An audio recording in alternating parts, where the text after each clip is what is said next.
everybody to Entertainment Marketing. Today we're going to be talking with Josiah Garrett about his life in the music industry and how he does his own stuff. He's an indie artist.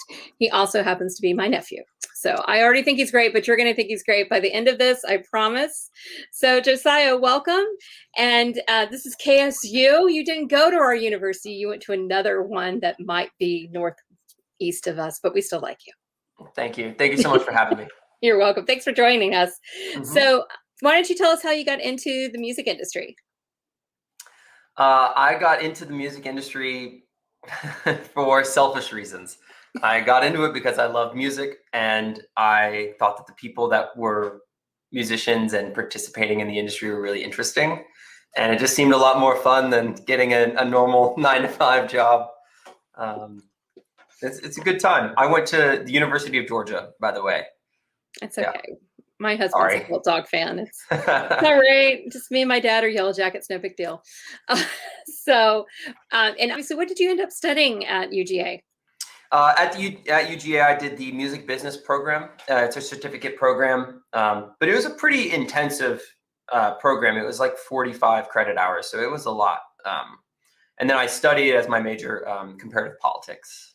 Oh, is a conversation for another time. But yes, absolutely. Well, you know, my husband's a poli-sci major, so you two should have a great dinner conversation. We'll have exactly.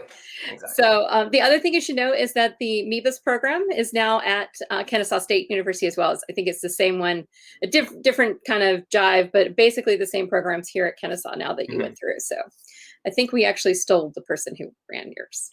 Oh, nice. Well, the MBUS program, it was amazing. I love the teachers there and learned so much. And I wish that I could have studied it as a major.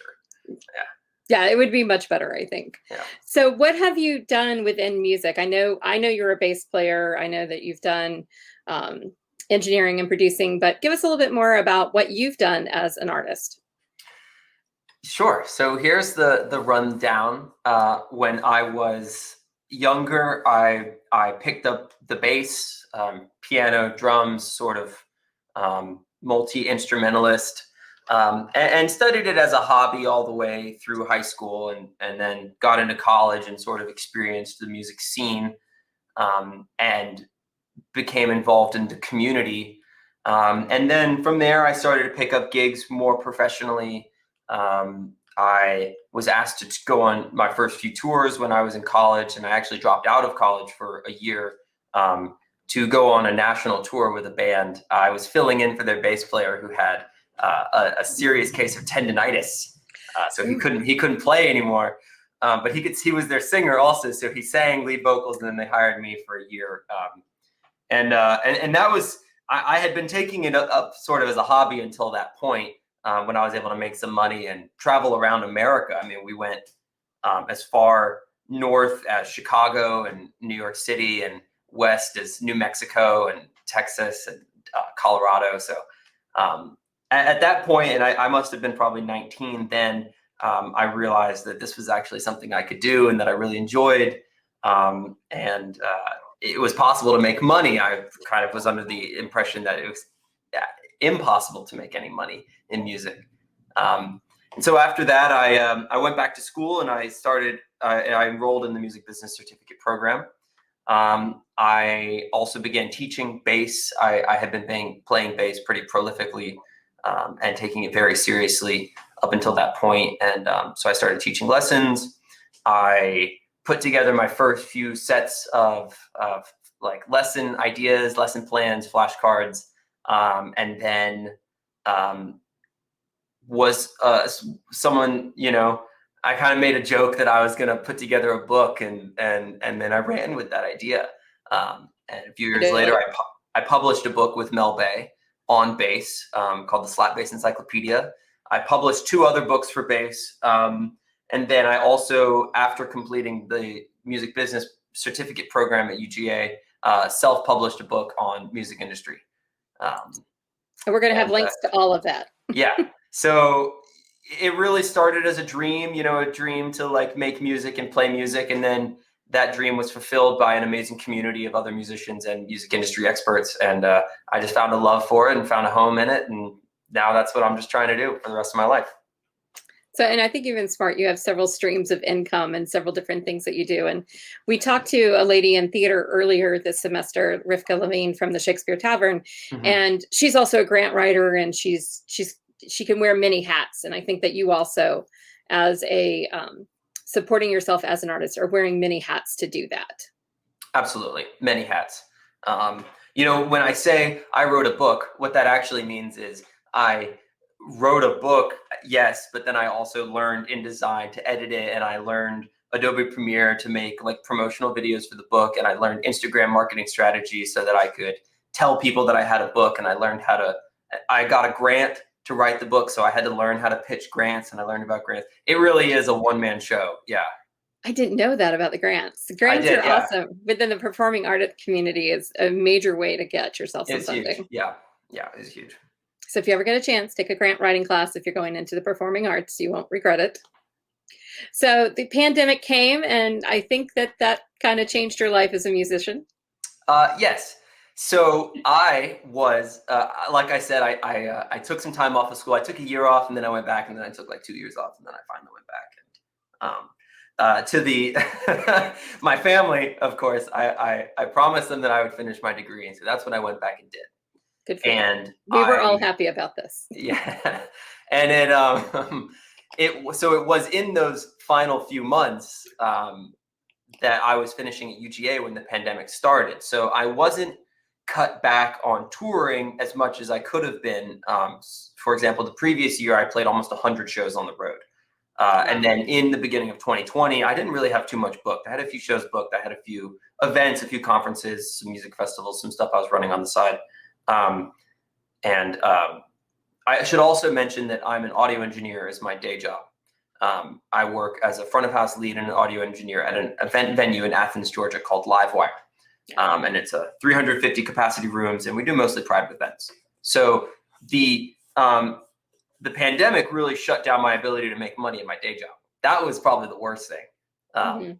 I had been lucky enough to be in a position digitally in the digital world where I kind of already had a base of an audience, a digital audience, and I had an understanding of digital marketing. So I was able to seamlessly transition into a pretty much only online world. I started streaming immediately. I had a podcast. I had options. You know, yeah, you did a ton of lives. I think you were doing a lot of live bass playing. Yes. Yeah. So.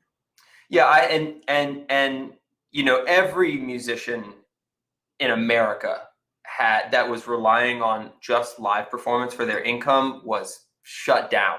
It was a really devastating time, for sure. But like you said earlier, I had a few different royalty avenues, ways I could make money. So I was okay.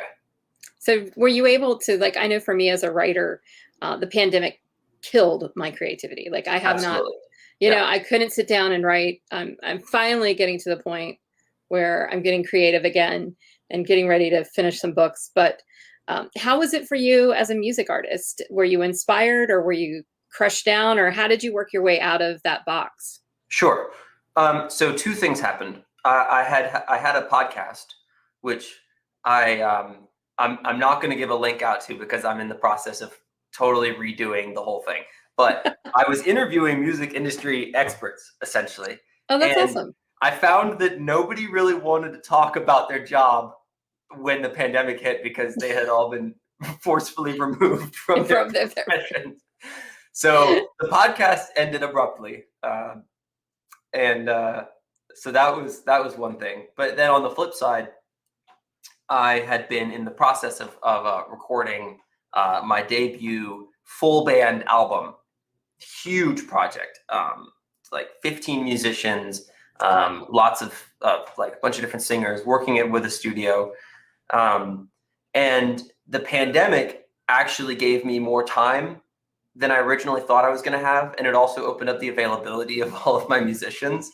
So we were able to actually take our time and be a lot more thorough and professional. And the album is off to get mastered right now. And so we added an extra 10 months to our timeline of when we needed to have it finished and produced. So It was actually kind of a blessing in that way, you know, closes the door, opens a window kind of thing. Yeah.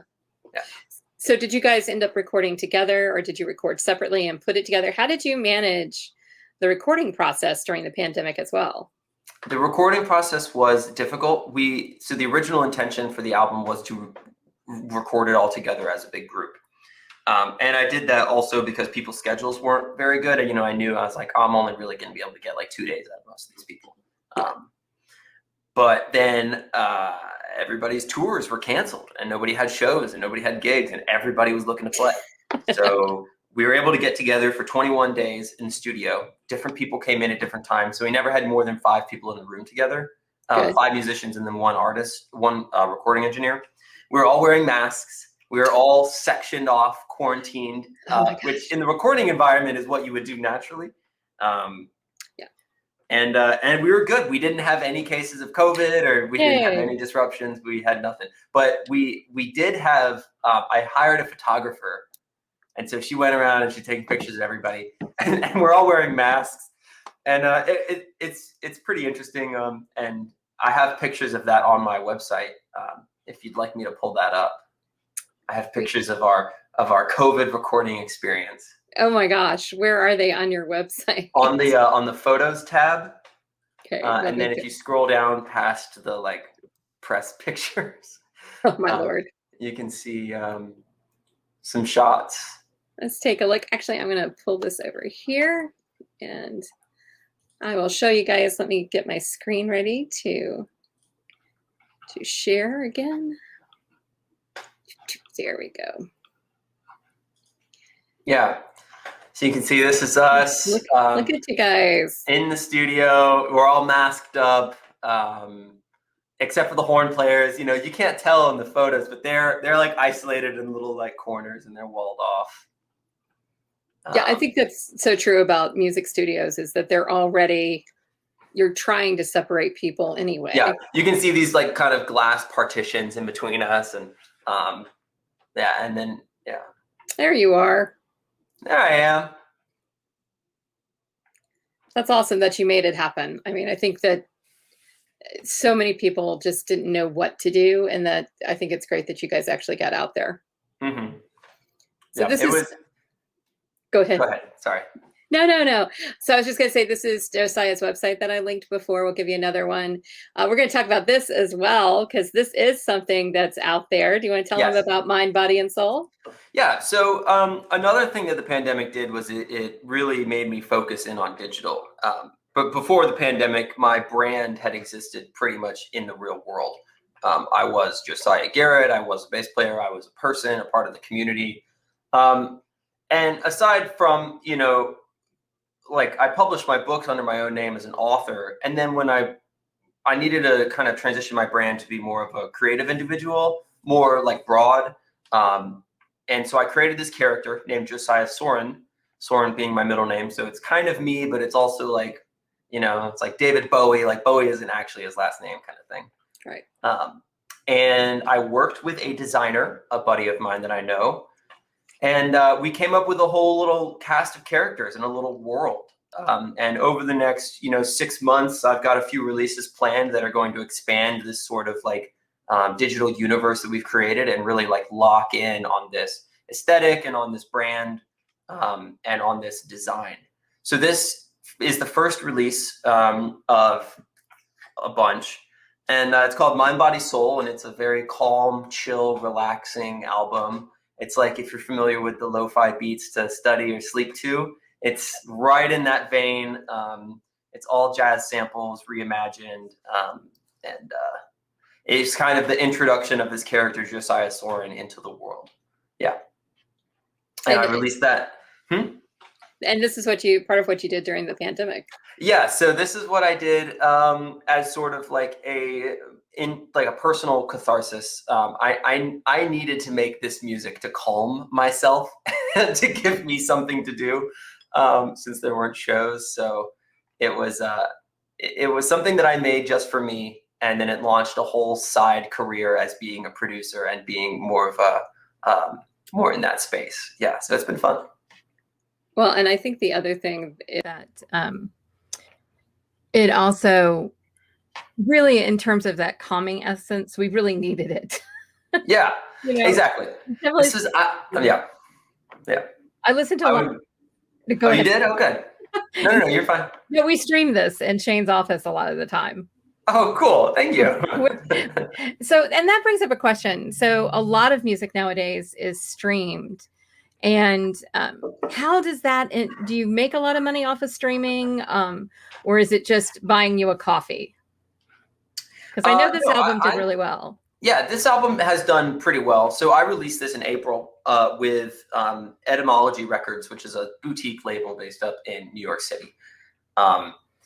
This album has done, the last time I checked, which is like a week or two ago, on both Spotify and Apple Music, I'm at like 450,000 streams, which sounds like a lot. It does. When you, in like dollar value, it's actually not that much. It's about $1,700 in my pockets just from the streams. And I think that's something that people need to understand, is that the streaming services are great in that it gives us as listeners access to a ton of music. I mean, we have like 2 or 3 different streaming services we use, but it doesn't necessarily reward the artist as much. No. So. No, the Spotify payout is 0.4 of a cent every stream. Every time a song is listened for 30 seconds, that's what constitutes a stream. And then the Apple payout is 0.7 of a penny every stream, also 30 seconds. Okay, so Apple is better? Apple does pay out better than Spotify. Spotify is tied for the worst payout, actually, with YouTube. Not surprised about the YouTube. I am. Yeah. Well, I guess I'm happy that they're actually doing payouts for it, because you could also have revenue off of ads on the stream as well on YouTube, but which would probably generate more than the actual music stream. A little bit. Which is sad. It's very, very sad. So if you're going to listen to Josiah's music and you like Apple, pop over there so my nephew gets more money for me. Okay? Yeah, exactly. I make a little bit more money from Apple. I mean, 0.3 of a cent. I mean, let's take what we can get, and always listen for 30 seconds, people. Yeah. So you can think about it. 1 million streams is like $4,000. Yeah. And then I'm also splitting that with the label, and you know how it goes. So right there, like just like we learned with publishing, it's hard. And even if you were doing that as an indie artist, you could still get your stuff on Spotify and Apple, but you'd have maybe more problems with distribution or with the final, having to upfront cost for creating the final tracks and stuff. So absolutely. Yeah. So this is the music industry book he talked about, but this down here, we're going to link you to these as well in the class. He has an entire set of articles he's written about the music industry and particularly marketing within it. And so what do you think is the most important thing as an independent music artist, or just as a music artist that's starting out, however you want to phrase it, in terms of marketing? What should they be thinking about? Authenticity. 100%. You just have to figure out who you are and lean into it. And that's it. Well, and I think that really came across with your body, mind, and soul when you were yourself and moving toward Josiah Soren. That was a calculated decision to change that. So is brand important in terms of the music industry? Yeah, I mean, brand is just the way that people kind of identify you out in the wild. It's brand can be whatever you want it to be, but at some sense, your brand is just, kind of people's interpretation of who you are and what you do. And you can control that to an extent, but if you try to control it too much, it starts to become fake. It doesn't become relatable. People aren't able to kind of see themselves in your brand. It's hard to connect. So the Soren character is just a visual guide. It's just a visual aid. It's a single piece of sort of aesthetic and style that when people see, they can relate back to my brand, but it doesn't encapsulate my brand. Like, my brand is who I am. It's Josiah Soren. It's everything I love. It's lo-fi beats and bass playing and writing interesting material and helping people and like being a member of the community. And so it's more than just the art, but yeah, brand is incredibly important. And the little guy we have up in the corner of our screen Yeah. is Soren. Yeah, this is Soren, so he's my little guy, my little character. And he actually has a full body. We just have his head on display. So, but there is more of him. So, if what are some marketing tips you would give for indie artists in the music industry? Yeah, so. Oh, great pause! I love it. That's awesome. No, it's just that's such a big. It's question. a huge question. Okay, so I have a couple tips. Okay, awesome. So I would say that like the number one way that in music, especially, oh man. So the first thing is you can't force your music onto people. Like that's something that I see artists do all the time that just drives me bananas. Like if music is such a subjective thing, if you want to make music and be successful, you have to make the stuff that you like. Like you have to make the stuff that even if nobody else in the world is going to listen to, you have to enjoy it, because if you don't enjoy it, there's only like 1% of the population of America that is going to have the kind of connection with your music that you think. If you listen to pop and you think everybody's going to love this, that's not true. If you make heavy metal and you think everybody's going to love this, that's not true. It's a small amount of people. So first and foremost is don't do anything that you don't want to do and that you don't already enjoy in the process of making music. Like that is rule number one. As far as getting into some more of the nitty gritty, word of mouth is a really strong, like sort of marketing principle that I think more artists need to understand. Yes. If people enjoy your music genuinely, they'll talk about it. And word of mouth is the most trusted source of information. A lot of it is about reverse engineering. Like, how do you discover new artists, and how do you discover new brands and new music and new labels and new venues and new music festivals or whatever it is? Is it because you saw like an ad on Facebook, or is it because your friend told you, dude, this band is amazing? Or is it because your parents said, this is like my favorite album of all time? And then you never listened to it because it was your parents.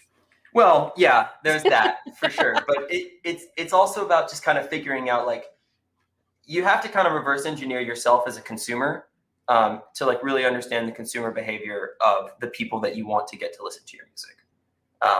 And for me, that was word of mouth. If someone I trust tells me to listen to a record, I'm probably going to listen to it. Right. But if I see an ad on Facebook, I don't care. I'm not listening to that. If you run an ad on my Instagram story, I'm not listening to that. If I'm drunk in a bar and your band is great, I'm into it. So it's kind of about reverse engineering like your own psychology and consumer behavior to figure out how you would discover music and then using that to your advantage. So how do you get the people who love your music to talk about your music? I don't ask them to talk about my music. That's really important. If you ask, it devalues the whole point of like them, of like what they're saying. You know what I mean? It's like if a business, if it's like, if you have an app and it's like, we'll give you $500 of in-app purchasability if you leave a positive review on our website, or if you go to a restaurant and they're like, we'll give you a free taco if you like leave a good review on Google, Yelp. It's like, how legitimate is that, review? Like how honest is that like interpretation of what you have to give to the community? And in the restaurant world and in the app world, people don't care because all that's taken at face value. But like I said, music is so subjective. If someone gives you their opinion on a brand or on a musician or on an artist, like, people aren't going to lie about that. Like, people, you know what I mean? I don't know. I'm kind of getting carried away here. I'm kind of ranting here.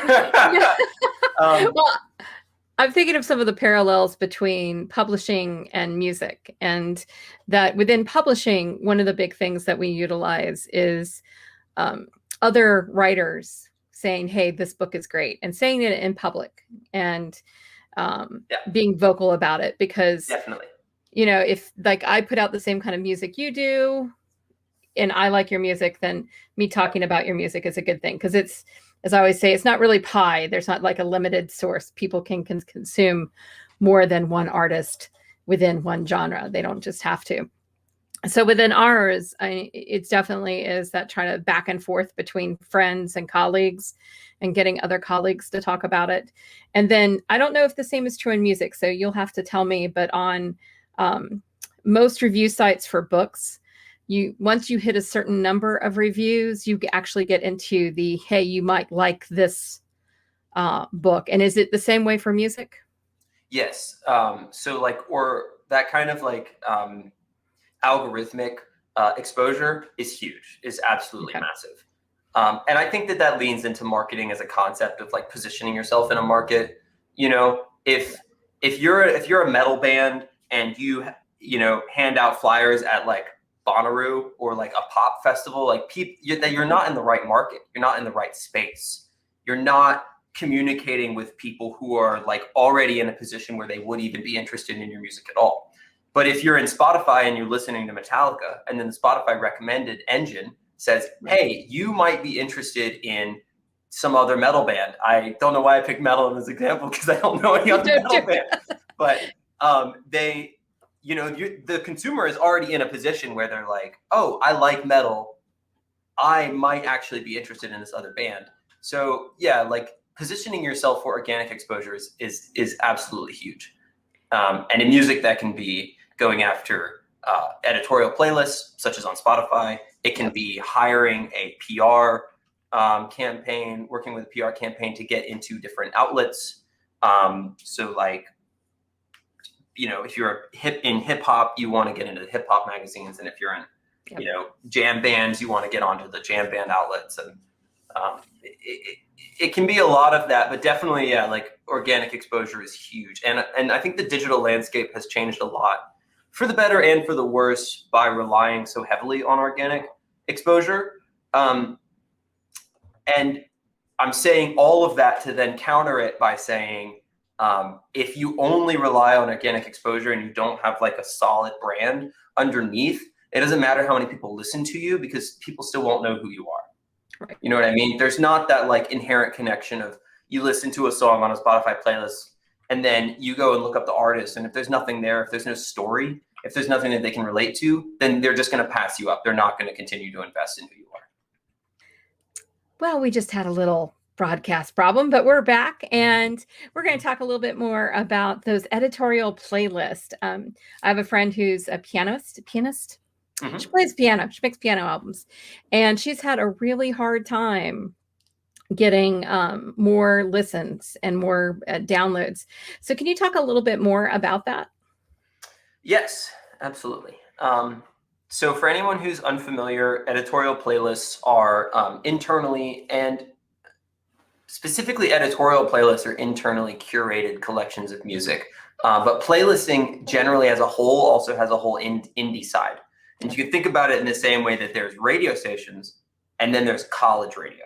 So college radio is like run by kids, like super indie, super like cutting edge. And then there's like AAA standard commercial college or normal radio stations. Playlists have that same structure. So there's editorial playlists, which are controlled by gatekeepers and generally maintained by larger companies who have major label affiliation. And then there are independent playlists, which are run by just like normal everyday people. So playlists offer a really amazing advantage if you're able to get on them because of the amount of exposure that they have. Yeah. However, pitching to playlists can also force your music to be a little more inside the box because playlists have their own sound, their own style, their own thing that they're looking for. I am actually working on a song right now with the specific intention of pitching it to a playlist. Really? A playlist. Yeah, because, I'm trying to get some exposure. I've already got the digital footprint down. Like, I've got my brand figured out. Now I just need some exposure. That's very smart. Yeah, and it is a strategy, and people like to complain and give it grief. But when you think about it, I mean, it's exactly the same gatekeepers as it was back in the 80s and back in the 60s. It's just an access thing. And so, you don't write the rules, you just got to play by them, sort of thing. Yeah, it's true. Because back then you had to get on radio. If you didn't get on radio, you couldn't sell. Exactly. Um, You couldn't and sell. you can sell. And most artists, unfortunately, don't make their money off of music. They make it off of touring and merchandise and all the other things that they do Absolutely. to bring in income. So I think it's important to realize that because there is not a lot of money in that part. So No, when you it's not a ton, but it's possible if you are on a label that has relationships with good playlists and you put out enough music and you are prolific enough in that way that you can actually make a little bit of money, just a little bit though. just a little bit, and I mean, there's obviously different levels of. We know Beyonce's breaking bank, but we're looking at your regular indie artist just Yeah, trying to put food on the table, keep a roof over the head when you're not on the road.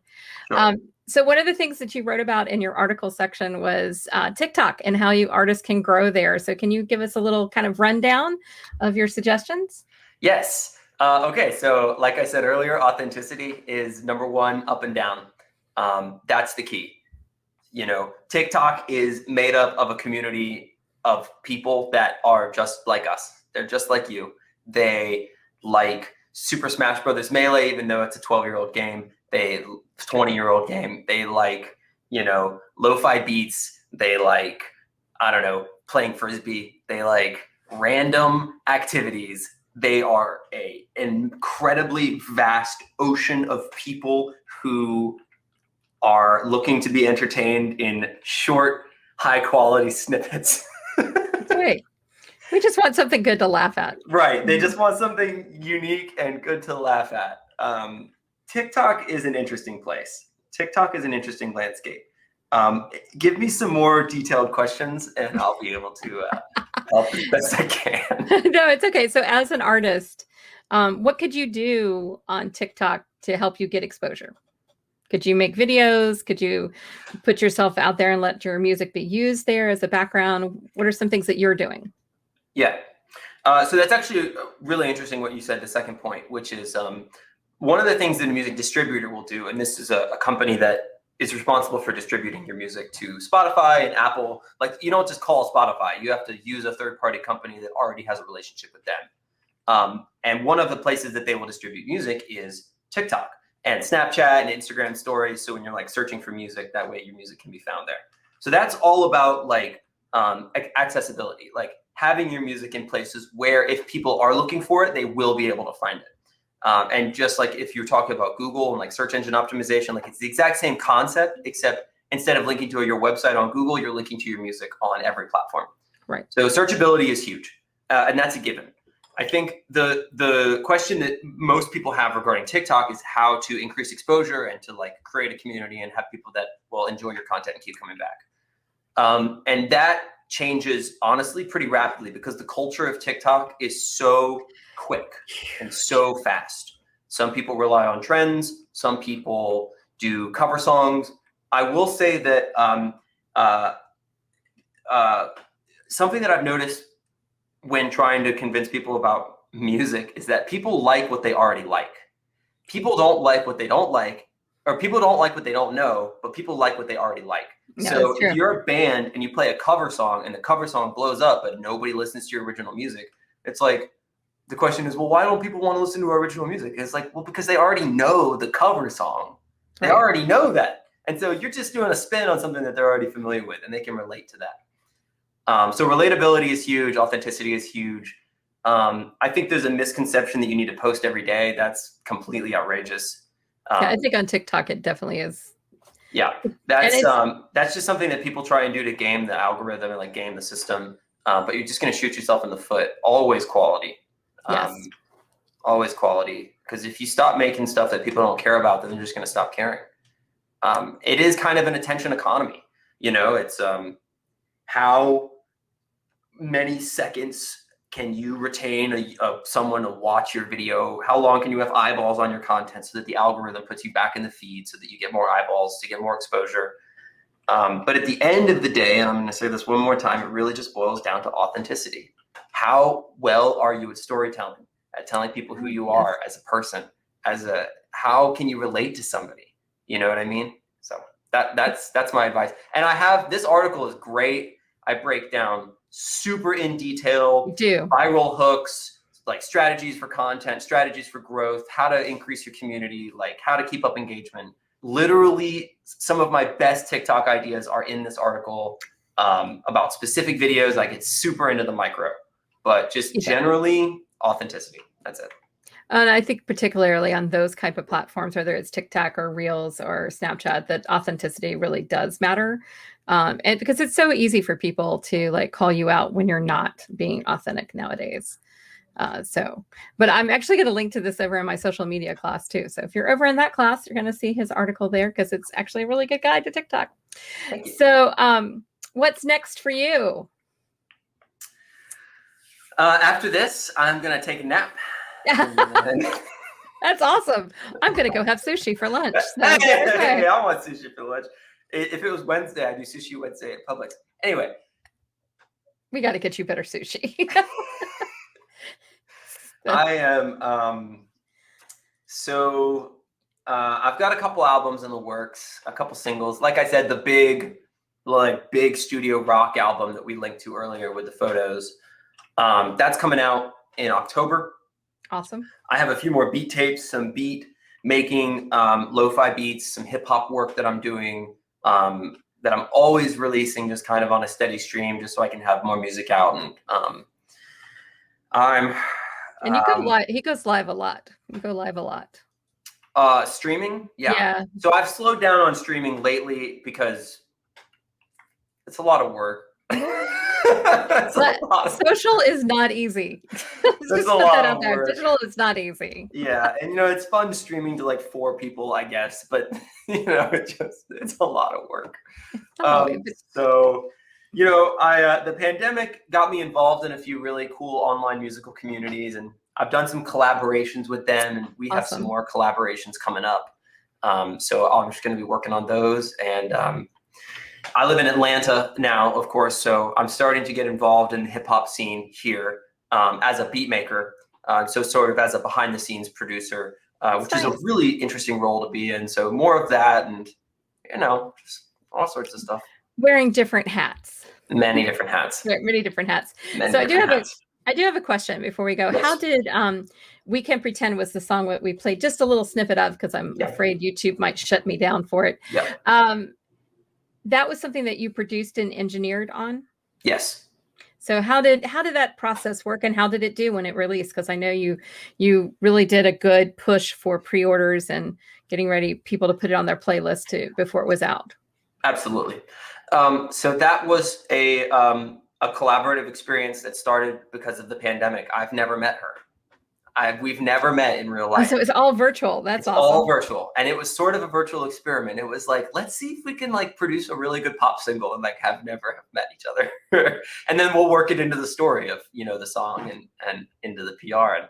And it pulled off. It was cool. Her name is Annie Elise. She's a student at Berkeley, up in Boston, Berkeley School of Music. And we met in this funny community of music nerds, and we started producing this song. There's actually 5 people on it. There's a violinist, a guitar player, and a keyboard player we all collaborated together, and I sort of produced the track, was the leader. I engineered it all, and produced it over a month. And we thought, this is actually really good. let's invest some time, because we're always making music. But then sometimes it's like you make a piece of music and it's like, okay, let's actually invest some really good promotion, some time, some effort into this. We made a few promo videos, live performances of us, and then I edited them together. Very nice. We did a Spotify pre-save campaign. We reached out and did some, we got connected with the Grammy U Society, which is like the Grammy Society, but then it's like Grammy U for university. So it's a program started by the Grammy Society where they work with college kids to try to like upstream them into the Grammy Society. That's awesome. And so we were working with the head of the New York chapter of that, who is a personal friend of Annie's. And she was able to get us on a bunch of blogs, got us picked up all over town. We got on a couple playlists. And it was a success because people liked it. I think was the coolest thing. Was a friend of mine said to me, I would listen to this even if I didn't know who you were. Right. you know, and that's great. that's a good feeling. Yeah. So it was a success. So would you say, so you really feel like the campaign and the push that you guys did promotion wise helped you guys get more exposure? Yeah, absolutely. Awesome. Absolutely. How'd you do on Spotify? Because I know that's where your big push was. Yeah, so the Spotify push, let's check. It's all totally organic. Let's see. It's doing okay, you know, 3,128 streams. But it's encouraging, excuse me, it's encouraging because that's all organic. You know, that's Right. all like one-on-one sort of like relationships with people going and listening to the song. I mean, I have songs that, I mean, like I said, that album I put out in April has 450,000 streams, but all of that is because of playlisting, and it's all because of like curation and because it fits a mood that like Right. people want to listen to in restaurants. Like the song that we made together is more of a song. Right. No, it's definitely a pop song. Yeah. Whereas I think your lo-fi stuff fits really well into, I don't know if you've ever heard, I think it's called ASMR, ASMAR. ASMR. Mm-hmm. Yeah, ASMR. So I do a lot of ASMR to try to focus because of ADD, as I'm sure you might understand.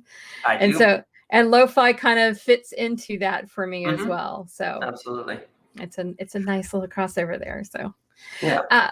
Well, I know that everybody dropped by, listened to some of Josiah's music. There's a link tree. And the other thing I want to say is thank you for coming out. I know that some of them may have questions, so you may hear me knock on your door and ask a few more. Absolutely. And there's my contact information is on the website. I'm very, very diligent about responding to people and having communications with people. So if you have any questions or just want to chat or need some advice, like, hit me up. I will help you to the fullest extent of my capabilities. Awesome. Yeah. Well, and I think it's really representative of the If you're trying to sell me something, don't bother. No, he doesn't want that. But I think the Athens community particularly, and certainly parts of Atlanta's music community, are very community oriented in terms of helping each other. And I think that's awesome. The other thing I want to point out for all of you out there listening is everything that he just did with that, the pop song that came out is all about the We Can Pretend song that he released, is all about convergence. It's all about how digital has totally impacted the industry, because back in the day, you couldn't have recorded everybody separately in different locations and brought, it all together. So I think it's really amazing what we can do on digital. So go out there, everybody, find some music you love, listen to it, buy it, go see them live when you can, and buy their merchandise, please. I don't have merch. Okay, so he and I are going to have a conversation about how there needs to be Soren t-shirts. Yeah, I'm gonna make some stickers. And stickers. We need stickers for our laptops. We're going to go have a conversation now. So y'all take care. And Josiah, and his Dalai Lama. Oh, my mug. Cup. Yeah. It's if we can get it in. Sign off. Let's see if we can get it in focus. There we are. There's the Dalai Lama. Y'all have a wonderful day. Thanks, Josiah. Thank you so much for having me. I had a great time.